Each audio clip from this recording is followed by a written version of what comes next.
Oke, terima kasih saudara moderator. Bismillahirrahmanirrahim. Assalamualaikum warahmatullahi wabarakatuh. Waalaikumsalam warahmatullahi wabarakatuh. Waalaikumsalam warahmatullahi wabarakatuh. Ya, Bismillah, yang saya hormati Bapak Dr. Andes Abdul Haris MAG, Kaprodi PAI FITK UIN Jakarta, yang juga sama-sama kami hormati Pres Raffi Al-Hazmi, Ketua HMPS PAI 2020 dan 2021. Juga kepada pemateri yang pertama, Kak Nurul Dinda Aulia SPD, saudara moderator, saudari MC, dan seluruh teman-teman semua yang insya Allah berbahagia. Oke, di sini kita akan melanjutkan materi yang sangat relate dengan apa yang sudah dibahas sebelumnya. Kita akan membahas tentang presentasi. Oke, apa sudah terlihat slide-nya? Sudah, Kak. Sudah ya. Nah, di sini kita akan berlanjutkan tentang apa yang sudah disampaikan oleh Kak Dinda nih. Tadi kita berbicara tentang penulisan. Sekarang kita berbicara tentang penyampaiannya. Jadi setelah makalah, setelah skripsi, setelah apapun yang kalian tulis itu, tentu nantinya akan disampaikan. Nah, kira-kira apa saja yang perlu kita perhatikan agar penyampaian kita menjadi maksimal? Nah, di sini judul yang saya bawa adalah presentasi PowerPoint at the same time. Nah, karena yang dibahas sesuai dengan term of reference-nya hari ini adalah tentang PowerPoint, maka kita harus membicarakan secara jelas dulu presentasi apa, PowerPoint bagaimana, dan bagaimana kita mengombinasikan PowerPoint dalam presentasi kita. Nah, di sini tadi ada sekilas sudah disampaikan ya beberapa riwayat saya gitu ya. Nama saya, salam kenal dulu semuanya. Nama saya Sahara Aji Samudra. Kalau ada gelarnya SPD. Nah, saya lahir di Garut 30 Muharram 1420 atau bertepatan 27 Mei 1998. Nah, saya menempuh S1 di UIN Syarif Hidayatullah Jakarta, Fakultas Ilmu Tarbiyah dan Keguruan Pendidikan Agama Islam, masuk tahun 2016 gitu ya. Saat ini saya aktif menjadi guru pendidikan agama Islam Budi Pekerti. Lalu bagaimana pengalaman dulu ya? Pengalaman dulu saya pernah di organisasi HMJ atau sekarang HMPS Pendidikan Agama Islam selama 2 tahun. 2017 menjadi staf ahli Departemen Kominfo dan di tahun 2019 menjadi kepala Departemen Kominfo. Ya, Kominfo terus hampir semuanya.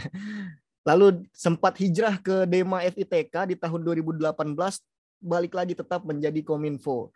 Lalu Himpunan Mahasiswa Islam, Komisariat Tarbiyah Cabang Ciputat, dan di LDK Syahid, dulu namanya Komisariat Dakwah FITK di bidang pengembangan organisasi dan keilmuan di tahun 2017 dan Humas serta media di tahun 2019. Nah, kita akan memulai materinya dulu. Oke, pertanyaan pertama yang harus kita miliki. Kalau misalnya di skripsi itu ada latar belakang masalah. Di karya tulis selalu ada latar belakang masalah. Nah, sekarang kita juga harus punya latar belakang. Kenapa kita harus berpresentasi? Ya selain karena memang tugas kuliah, tapi kita harus punya alasan-alasan tersendiri yang nantinya mendukung performa kita ketika kita presentasi. Nah, sekarang kondisinya memang agak terbatas. Kita dibatasi oleh layar yang sehingga kita ketika perform itu agak terkendala, apalagi di awal-awal pandemi ketika kita belum siap sama metode Zoom seperti ini. Tapi ya lama-lama kita beradaptasi sampai akhirnya kita sudah terbiasa dengan sistem webinar, sistem kuliah online ataupun belajar online. Nah, balik lagi nih, kenapa kita harus presentasi? Berarti kita berbicara tentang alasan-alasan kenapa kita presentasi. Nah, alasan yang paling basic adalah yang pertama adalah untuk membumikan istilah. Yang kedua, untuk menyederhanakan pengertian. Dan yang ketiga adalah untuk menyampaikan suatu konsep.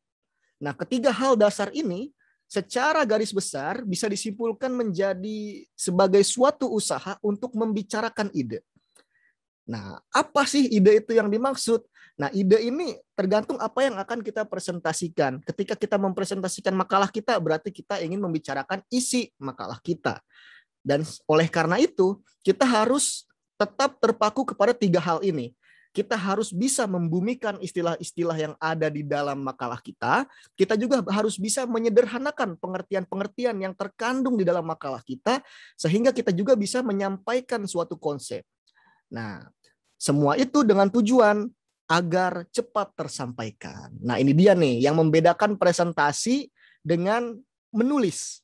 Kalau menulis, kita bisa berulang kali membacanya sampai kita paham. Tapi ketika kita present, kita harus bisa membuat strategi bagaimana apa yang kita tulis melalui karya tulis tadi itu bisa tersampaikan dengan cepat dan efektif. Nah, makanya mindset yang harus kita bangun ketika presentasi adalah kita bisa membangun interaksi. Interaksi simpelnya adalah komunikasi dua arah. Kita sebagai presenter itu harus mampu berkomunikasi dengan komunikan, yakni teman-teman audiens. Interaksi yang dimaksud apa? Apakah hanya bentuk tanya jawab? Jawabannya tidak, tentu tanya jawab saja. Banyak sekali. Paling tidak, di sana nanti akan ada proses pertukaran informasi, pertukaran hal-hal yang baru. Maka dari itu, kenapa di perkuliahan kita itu seringnya menggunakan metode diskusi. Nah, metode diskusi memang tujuannya adalah untuk bertukar informasi. Nah, sekarang jika digabungkan dengan presentasi kita, maka kita harus punya tujuan itu. Bagaimana kita selaku presenter bertemu dengan audiens sehingga tertukarlah informasi dari kita yang menyampaikan isi makalah yang sudah kita susun, sedangkan dari audiensnya itu menyampaikan pertanyaan ataupun informasi-informasi tambahan yang nantinya akan menambah wawasan kita. Nah, itu dia. Nah, sayangnya ketika misalnya presentasi kita ini nggak ada interaksi atau justru malah tambah bikin orang bingung, nah berarti presentasi kita itu belum optimal dan belum maksimal. Oke, kita lanjut dulu misalnya. Sekarang ke PowerPoint nih. Ketika saya bertanya gitu ya, ditanya nih, PowerPoint ini apa maksudnya? Banyak sekali yang berpendapat tentang PowerPoint itu sendiri. Ketika kita dengar kata PowerPoint, mungkin pikiran kita itu sebatas ya Microsoft PowerPoint atau mungkin PPT ataupun apalah memang yang tujuannya untuk mempresentasikan. Padahal kalau kita kaji nih secara definitif ya dari kata PowerPoint ini sebenarnya ada dua kata yang ajaib. Yang pertama adalah power dan yang kedua adalah point. Nah, yang harus kita rujuk, yang harus kita fokuskan adalah poin ini. Poin yang dimaksud ini adalah menyajikan data atau menyajikan materi dalam bentuk poin-poin atau intisari dari materi. Sehingga nantinya poin yang sudah kita sajikan itu akan memiliki power, akan memiliki kekuatan. Dan ini semua mengarahkan kita pada bagaimana kebiasaan kita dalam memahami apa yang ada di layar. Nah, sebagai contoh nih, dulu ya, misalnya nih kita anggap keadaan menjadi normal. Kalau sekarang kita kan mau nggak mau kita ngelihat layar, si audiens, si presenter, audiens semuanya sama PowerPoint yang ditampilkan itu ada di layar. Mata kita nggak mungkin kemana-mana. Tetapi kalau ini di dalam kehidupan yang normal ya di zaman dahulu, di mana seorang presenter itu bisa berjalan di depan ruangan, di depan kelas itu, dan PowerPoint-nya ini ada di depan, di pojok, biasanya ada di pojok ya kalau di tarbiyah. Mata audiens itu bisa melihat si presenternya atau melihat PowerPoint-nya. Nah, sekarang bagaimana caranya supaya si audiens ini tidak terbagi fokus? Kenapa? Karena misalnya audiens hanya fokus sama yang ada di layar. Nanti hal-hal penting yang disampaikan oleh presenter ketika menjelaskan itu bisa terlupakan, bisa terlewat. Begitupun sebaliknya. Misalnya si audiens terlalu fokus sama si presenter. Nanti apa-apa yang menjadi intisari yang sempat dicantumkan di dalam PowerPoint itu tidak tersampaikan. Nah, ini juga PR buat kita. Bagaimana kita bisa mensinkronisasikan bagaimana penyampaian kita di saat presentasi. Nah, ini dia. Ingat ya, ketika bagaimana PowerPoint yang kita ciptakan itu bisa memiliki power. Nah, itu dia. Ini juga mengantarkan kita kepada makna. Makna apa? Bahwa PowerPoint adalah media visual. Karena di sini PowerPoint mengambil perannya dalam pengembangan media adalah media visual. Ya memang ada PowerPoint yang juga menampilkan suara, memperdengarkan suara. Tetapi mayoritas yang ada kita lihat yang namanya kita lihat, berarti itu adalah media visual. Dan salah satu keunikan dari media visual, salah satu ciri khas yang harus ada dalam media visual adalah efektivitas. Nah, ini terkadang teman-teman yang suka kita lupakan, terkadang ini juga sesuatu yang kita abaikan. Terkadang apa yang sudah kita tampilkan ya udah kita tampilkan aja tanpa punya purpose ya, tanpa punya tujuan-tujuan yang benar gitu. Sehingga nantinya PowerPoint kita tidak efektif. Nah, itu juga kesalahan dan akan sangat disayangkan ketika kita bikin PowerPoint tapi tidak membantu apapun. Dan kembali lagi nih ke soal media kan. Media tadi nih. Ketika kita berbicara tentang media, berarti di situ ada nilai-nilai perantara. Jadi diharapkan PowerPoint yang kita bikin ini itu harusnya membantu kita dalam memahami suatu konsep. Jika itu malah mempersulit kita memahami suatu konsep, maka media pembelajaran melalui PowerPoint ini tidak optimal, tidak maksimal, dan tidak efektif. Dan ini juga adalah kesalahan kita semua yang selaku orang yang membuat PowerPoint-nya. Nah, lantas bagaimana ciri-ciri gitu ya media pembelajaran efektif? Di sini saya rangkum paling tidak ada 4 ya sebagai penggunaan PowerPoint sebagai media pembelajaran. Kenapa saya menyebutnya sebagai media pembelajaran? Karena hampir mayoritas yang kita lakukan di kelas itu pasti ada PowerPoint-nya. Terkadang PowerPoint di sini di sekolah-sekolah pun itu sudah mulai menggantikan peran papan tulis. Oleh karenanya ya ini bisa menjadi media pembelajaran yang sangat konvensional saat ini. Nah, yang pertama ciri-cirinya adalah kualitas tampilan yang menarik. Nah, ini bagaimana kalau kualitas tampilan yang menarik, biasanya ini akan mendatangkan audiens-audiens yang fokus. Ketika teman-teman audiens itu akan fokus sama pembawaan materi, maka ilmu atau informasi akan cepat sekali terserapnya. Lalu yang kedua, memberikan pengalaman kepada siswa atau mahasiswa dalam hal ini. Memberikan pengalaman tuh bagaimana? Misalnya, saya menampilkan PowerPoint. PowerPoint-nya itu tidak pernah dilihat sama orang lain. Nah, ketika itu tidak pernah dilihat oleh orang lain, maka dia akan tercipta rasa-rasa penasaran atau curiosity yang sangat tinggi, sehingga dia akan termotivasi untuk mengikuti pelajaran. Ini berlaku untuk siswa maupun mahasiswa, tergantung target kita siapa. Lalu yang ketiga ini, untuk yang efektif ini harus memiliki ciri khas. Punya keunikan yang menjadi signature guru. Maksudnya apa? Setiap kita pasti punya style-style tersendiri misalnya dalam membuat PPT. Ada yang stylenya mungkin formal, ada juga yang warna-warni atau apa, itu nggak masalah. Nah, kalau kita punya ciri khas, biasanya audiens tahu, oh yang bikin PowerPoint ini si ini. Ketika audiens punya feeling seperti itu, maka paling tidak PowerPoint yang sudah kita bikin ini akan melekat sama orang yang melihatnya. Dan yang terakhir, untuk media pembelajaran visual yang efektif ini, itu harus mudah dalam penggunaannya. Ya bagaimanapun juga, metode PowerPoint ini ya sangat mudah. Kita tinggal lihat, tinggal di next, atau mungkin ketika di-convert menjadi PDF pun ya itu hanya sebagai file-file bacaan ya kan. Itu intinya sangat mudah ya. Dan juga harus repeatable, harus bisa digunakan secara berulang. Atau maksudnya sesuai dengan konteks yang dibutuhkan. Nah, seperti itu ya teman-teman. Nah, lalu pemanfaatan media PowerPoint. Metode presentasi menggunakan PowerPoint ini saat ini menjadi media pembelajaran konvensional yang paling sering diterapkan di sekolah atau kampus. Saya nggak tahu ya, misalnya sebab-sebab utamanya itu apa? Apakah karena papan tulis sudah tidak relevan atau tidak? Tapi terkadang dengan menyampaikan melalui PowerPoint, ini akan lebih mudah karena effortnya tidak perlu menulis, melainkan ya sudah mengetik dan itu less effort gitu ya, sehingga guru bisa lebih cepat dalam menyiapkan materi, apalagi kalau mahasiswa biasanya tinggal copy paste apa yang sudah ada di makalahnya dan sebagainya. Nah, tapi ingat, apapun itu, mau itu dari papan tulis ataupun itu presentasi PowerPoint, itu semua bagian dari media pembelajaran, sehingga kita harus punya tujuan. Tujuannya adalah untuk menciptakan pengalaman yang efektif dalam menerima informasi atau menerima pelajaran, teman-teman semua. Nah, oleh karena itu kita harus kenali target kita. Kita harus tahu dulu targetnya siapa. Ya kalau dalam perkuliahan biasa ya pasti targetnya adalah mahasiswa.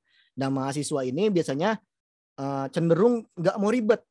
Maka dari itu ya bikin PowerPoint yang paling mudah untuk dipahami. Begitupun misalnya kita nanti ketika sudah aktif misalnya mengajar ya ke anak-anak, apalagi anak SD, ya bikin PowerPoint-nya yang lebih child friendly gitu ya. Misalnya banyak warna atau banyak gambar-gambar. Nah, itu ya tergantung bagaimana audiensnya. Maka dari itu, kalau kita nanti misalnya ya menjadi seorang guru, kita kan harus tahu nih anak didik kita seperti apa, ciri-cirinya, kesukaannya kayak gimana, sehingga kita bisa menyesuaikan. Dan dengan menyesuaikan itu, pengalaman-pengalaman yang kita berikan kepada mereka itu akan menjadi efektif dan melekat.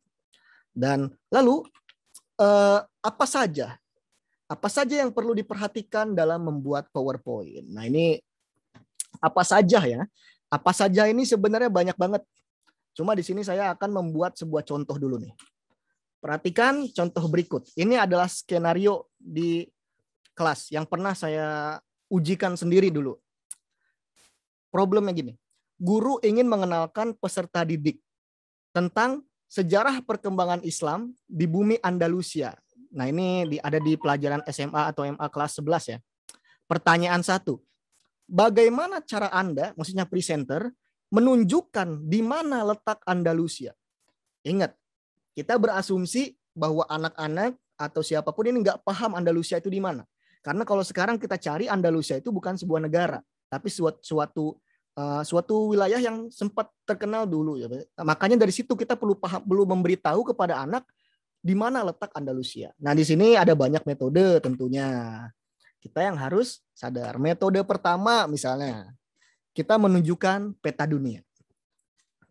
Menunjukkan peta dunia. Misalnya setelah kita tanya, anak-anak atau saudara-saudari tahu nggak sih di mana letak Andalusia itu?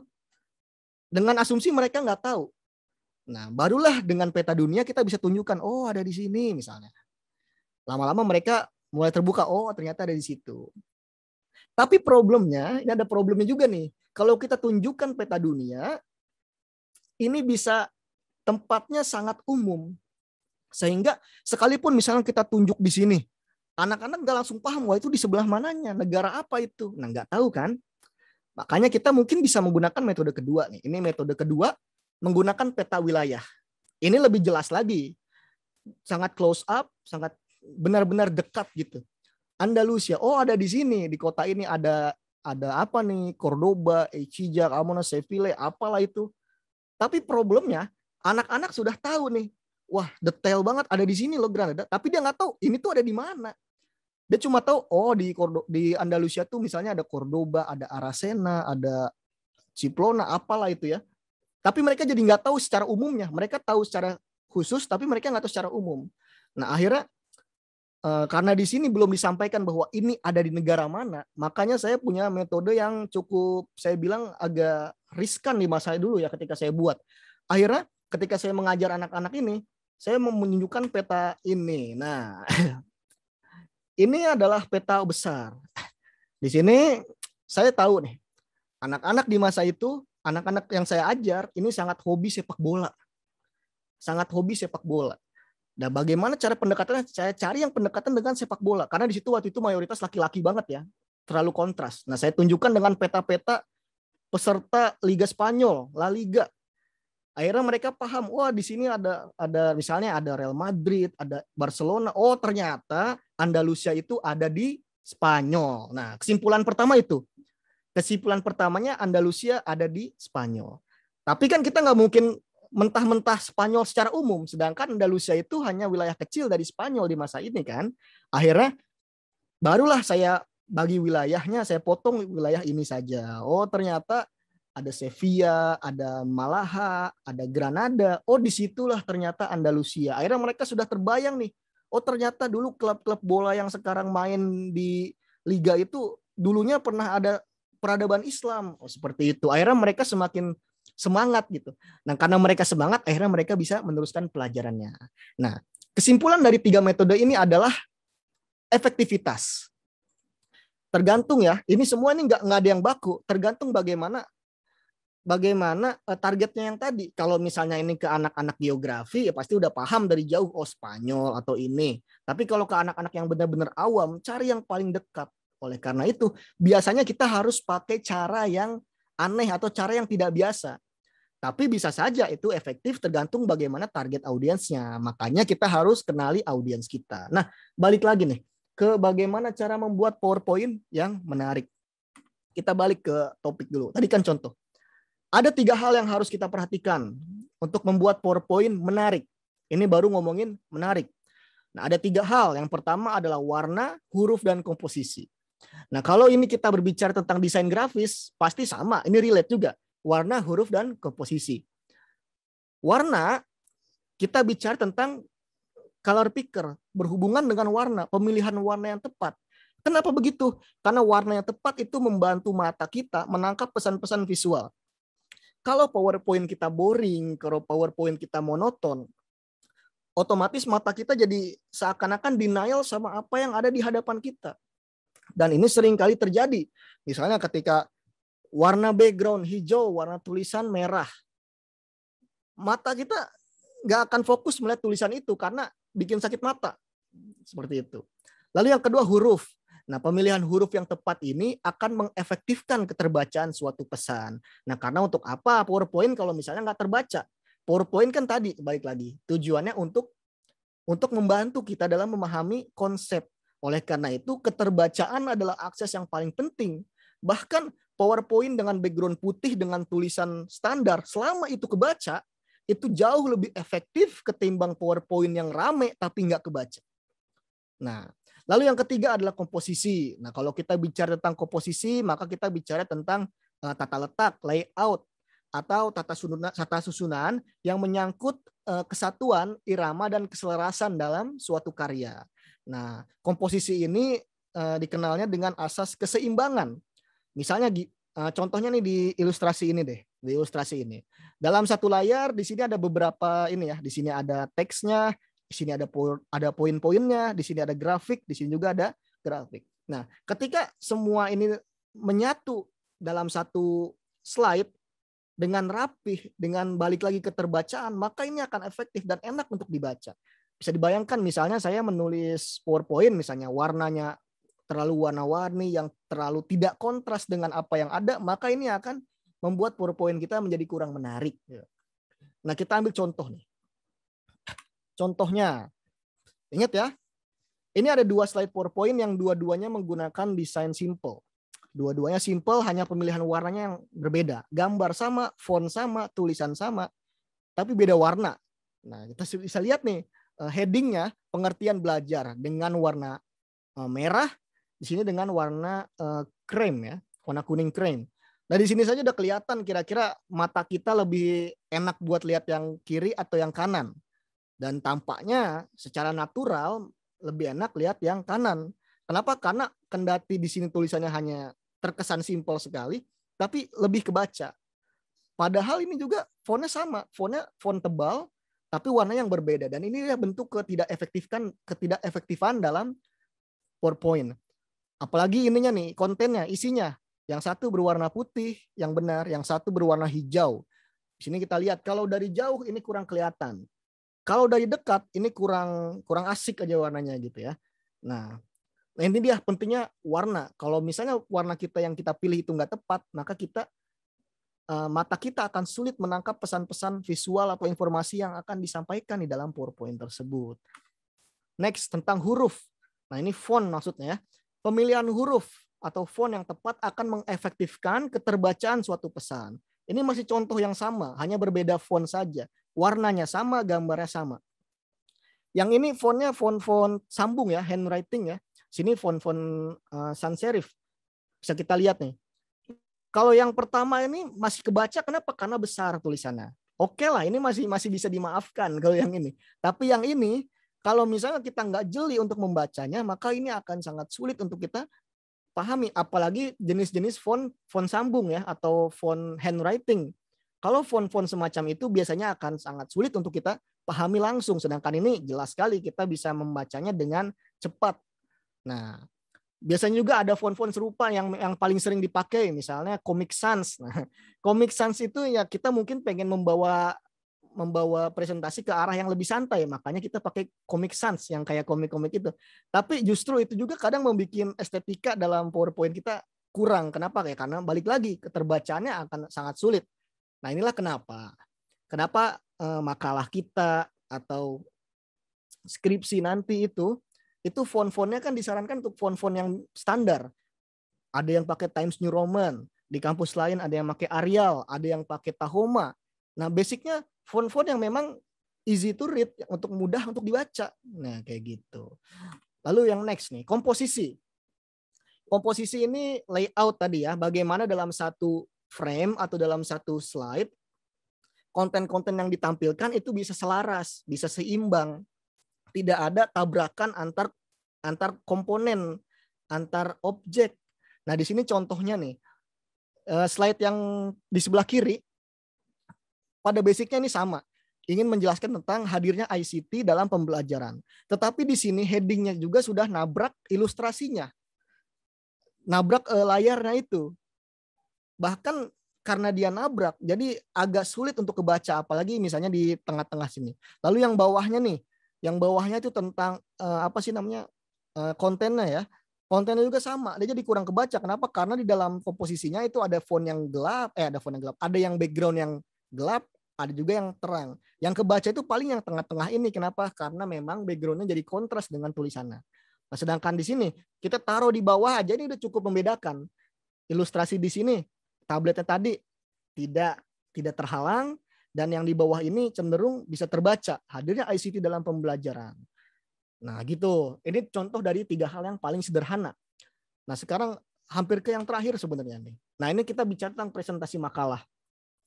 Saya dari zaman dulu kuliah, saya hampir semuanya saya yang bikin PowerPoint di makalah.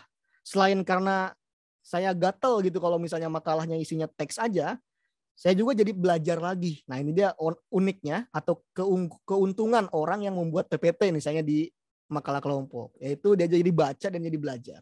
Nah makanya saya punya beberapa tips, ada 4 tips yang yang bisa kalian pilih.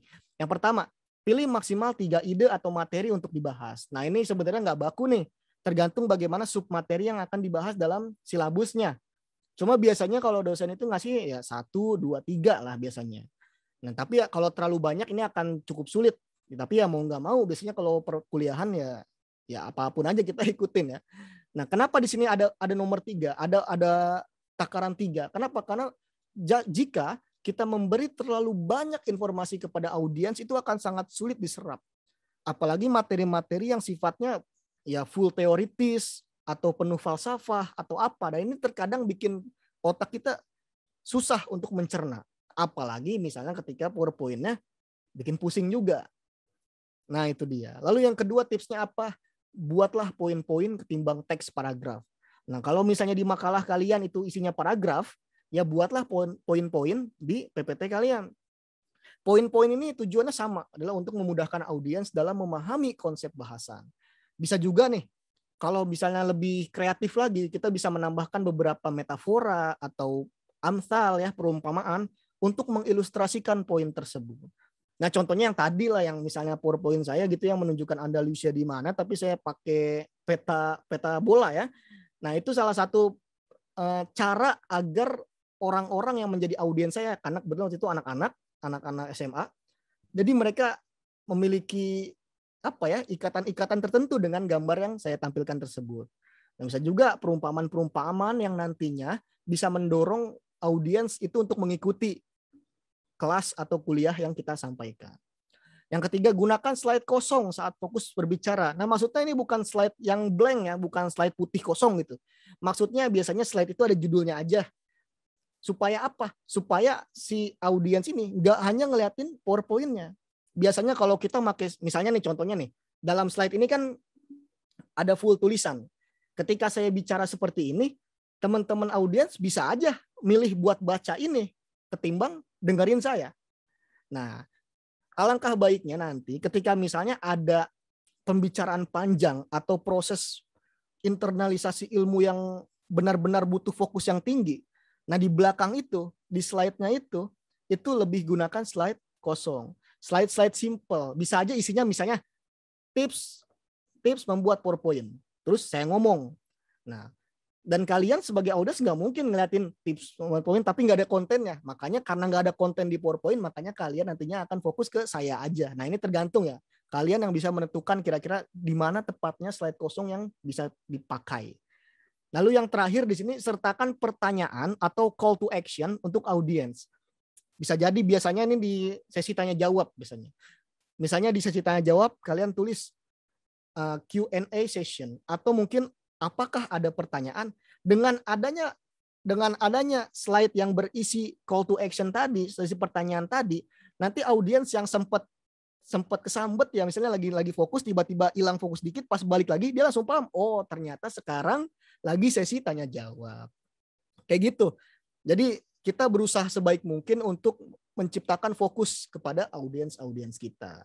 Nah, sekarang konten PowerPoint untuk presentasi makalah.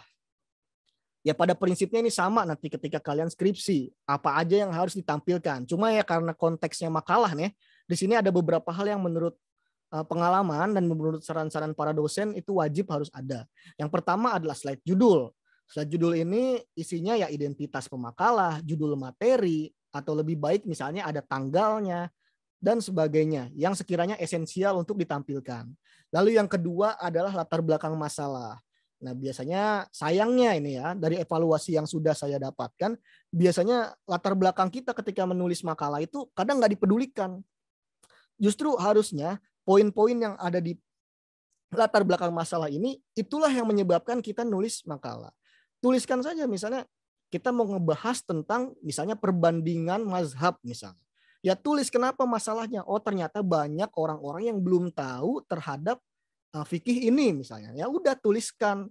Jadi setelah kita tahu masalahnya, barulah kita ajak para audiens untuk ke materi kita. Nah itu dia pentingnya latar belakang masalah. Yes, biasa ya sertakannya poin-poin. Atau kalau misalnya nanti deskripsi, latar belakang masalah ini lebih mudah ditampilkan dalam bentuk ini identifikasi masalah. Karena identifikasi masalah biasanya itu adalah rangkuman dari latar belakang masalah yang panjang itu. Oke, selanjutnya yang ketiga, pembahasan. Ya tentu ini harus ada ya. Berisi pembahasan suatu materi sesuai submateri yang diminta dengan menggunakan istilah yang mudah dipahami. Misalnya di dalam teori-teori yang ada dalam makalah kita itu biasanya ada teori atau ada definisi-definisi yang memang panjang atau sulit dipahami, yang cenderung muter-muter kalau kita bacakan. Nah, dari situlah kreativitas si pemakalah bekerja. Buatlah definisi yang simpel. Misalnya ketika bicara tentang definisi Al-Quran. Kalau definisi Al-Quran menurut buku kan Al-Quran adalah kitab Allah yang diturunkan kepada Nabi Muhammad melalui perantara malaikat Jibril. Diturunkan secara berangsur-angsur. Apalagi? Dan bernilai ibadah apabila membacanya. Itu kalau kita paparkan dalam bentuk paragraf, kita harus gini. Nah, kita tampilkan aja dalam bentuk poin-poin misalnya. Al-Qur'an adalah titik 2. 1, kalamullah yang kalamullah. Yang kedua, diturunkan kepada Muhammad SAW melalui malaikat Jibril. Yang ketiga, diturunkan secara berangsur-angsur. Poin 4, bernilai ibadah apabila membacanya. Nah, dengan poin-poin gitu kita jadi paham, oh ini. Nah akhirnya itu akan membantu kita dalam memahami materi dan peran PowerPoint dalam presentasi nanti ya akan efektif dan makalah kita pun akan lebih baik nilainya gitu. Dan yang terakhir adalah kesimpulan. Kesimpulan ini biasanya nggak harus nggak harus teori lagi, nggak harus poin-poin besar lagi. Bisa jadi isinya cuma satu kalimat singkat. Bisa juga closing statement atau mungkin quotes para ahli atau apapun itu yang relate dengan apa yang disampaikan tentunya. Seperti itu. Nah, di sini langsung lihat contoh aja ya. Nah, ini dari contoh slide judul ini saya bikinnya ngarang ya. Nah, di sini menurut beberapa dosen ini yang harus ada juga di dalam slide judul. Ya, tentu judul materinya apa, terus ada mata kuliahnya apa. Kalau misalnya lebih baik misalnya ada nama dosen pengampunya siapa. Sama kayak cover di makalah kalian, cuma bedanya di sini lebih tampilkan secara visual aja kan. Kalau di makalah itu sangat formal ya, kalau di sini lebih ke visual aja. Dan juga yang kadang lupa itu nama dan NIM. Intinya identitas. Terkadang kita lupa nih. Nah, untuk hari dan tanggal, nah itu sunnah ya, terserah tergantung bagaimana kebijakan kalian sendiri. Cuma kalau saya selalu pakai hari dan tanggal supaya apa? Supaya saya tahu nih kapan ini dipresentasikannya. Dan ini akan membantu banget ketika misalnya kita minta PPT-nya, kita lupa tanggal berapa. Nah, itu dia yang bantunya. Nah, lalu yang berikutnya adalah simplifikasi paragraf. Tadi dari awal saya bicara tentang bagaimana membumikan istilah atau menyederhanakan pengertian atau apapun itu. Nah, ini mengarahkan kepada kita untuk mensimpelkan atau mensimplifikasi paragraf. Karena inilah sifat perbedaan bentuk dari makalah dan PowerPoint. Kalau makalah itu fokusnya ke dalam bentuk paragraf panjang yang ke bawah terus, sedangkan PowerPoint berisi simpulan-simpulan singkat yang membantu kita dalam memahami materi. Caranya gimana? Kita harus ingat aturan kalimat utama dan kalimat pendukung dalam paragraf. Kalau misalnya kita pernah belajar bahasa Indonesia, pasti tahulah di mana kita bisa menemukan kalimat utama ataupun kalimat pendukung di dalam paragraf itu. Biasanya ada di awal atau di akhir. Cuma kebanyakan ada di awal. Apalagi kalau misalnya kita melihat dari buku-buku yang akademik ya, biasanya kalimat utamanya itu ada di awal paragraf. Nah, ini contohnya. Ini ada contoh teksnya misalnya. Kita bisa lihat nih. Perkembangan teknologi informasi dan komunikasi di era kini maju sangat pesat. Seiring bertambahnya majunya ilmu pengetahuan dan penggunaan teknologi, teknologi merambah ke berbagai bidang, tidak terkecuali dengan bidang pendidikan dan proses pembelajaran. Pihak yang berkecimpung di dunia pendidikan harus dapat mengimbangi dan mengikuti kemajuan teknologi ini. Bukan hanya guru atau dosen yang melek teknologi, tetapi siswa ataupun mahasiswa harus dapat mengikuti perkembangan teknologi. Nah, ini kan panjang banget nih, dan ini nggak bagus banget kalau misalnya ditaruh di PowerPoint. Kenapa? Karena udah si audiens harus baca makalah kita suruh mereka baca PowerPoint kita, ya pemborosan namanya kan, nggak boleh. Nah, kita buat kata-kata ini simple, kita cari di mana kata utamanya, kalimat utamanya. Pakai rules tadi, ada di kalimat utama, di kalimat awal-awal. Oke, misalnya di sini perkembangan teknologi maju sangat pesat.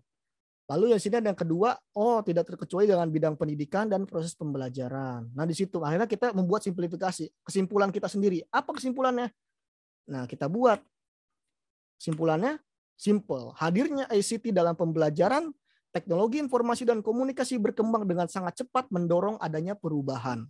Nah, sesimpel itu, dari kalimat yang panjang itu ya bikin simple aja.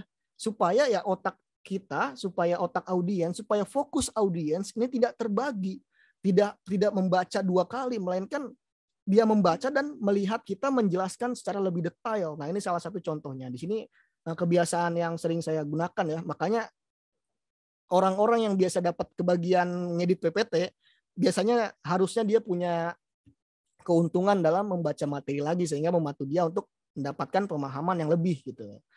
Kayak gitu ya. Lalu yang di sini yang hampir terakhir ya. Terakhir di sini membuat kutipan.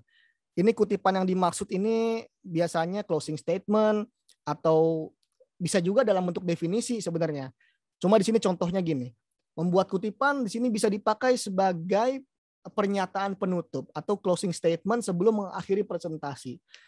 Slide seperti ini juga bisa dipakai untuk slide kesimpulan. Kenapa? Supaya tadi ketika kita ajak audiens kita untuk mengitari kemana-mana materi kita, seluas-luasnya materi, tapi kita harus kurung materi itu sehingga materi itu akan mengena bagi orang yang sama-sama membahasnya. Bagi kita sebagai audiens untuk tetap fokus, dan bagi kita sebagai presenter untuk tetap fokus, dan bagi si audiens untuk tetap stick to the materinya gitu, kepada apa materinya. Nah, ini kalau bicara tentang quotes atau misalnya definisi ya, misalnya ada gambarnya, kita masukkan saja gambarnya. Tempatkan gambar tokoh jika ada dan membuatnya agar menyatu secara harmonis dengan warna latar belakang slide. Nah, ini contohnya nih, ada dua contoh. Ini quotes misalnya dari Albert Einstein gitu ya. The important thing is not to stop questioning. Nah, dulu ini saya pakai misalnya ketika menjelaskan tentang rasa penasaran anak. Setelah saya ajak secara psikologis, secara landasan-landasan lain, di akhirnya saya sampaikan dengan kesimpulan simpel dari Albert Einstein, the important thing is not to stop questioning. Nah, dari situ akhirnya kena, ternyata rasa penasaran itu ya bagus, harus dijaga, harus dikembangkan supaya semangat belajar anak-anak, semangat belajar kita itu semakin tumbuh. Nah, ini dia kesimpulannya, meskipun dalam bentuk quotes. Gitu. Nah, ini simpelnya. Nah, dari semua materi mungkin itu saja dari saya. Dan kesimpulan dari saya untuk teman-teman semua yaitu persiapan yang matang mencegah penampilan yang buruk. Ingat, persiapan yang matang mencegah penampilan yang buruk. Maksudnya apa? Kita pasti ingin mengantisipasi lah. Kita nggak mau penampilan kita di depan itu hanya asal jadi, hanya sebagai penggugur kewajiban, dan akan sangat merugi ketika kita presentasi tapi nggak ada impact-nya buat kita ataupun buat audiens. Yang namanya orang, misalnya kita dipercaya untuk mempresentasikan sesuatu, maka pastikan apa yang akan kita presentasikan dan yang sudah nanti kita presentasikan itu akan mengena sekecil apapun dan sebesar apapun. Dan ini dari saya. Terima kasih. Billahi taufiq wal hidayah. Assalamualaikum warahmatullahi wabarakatuh.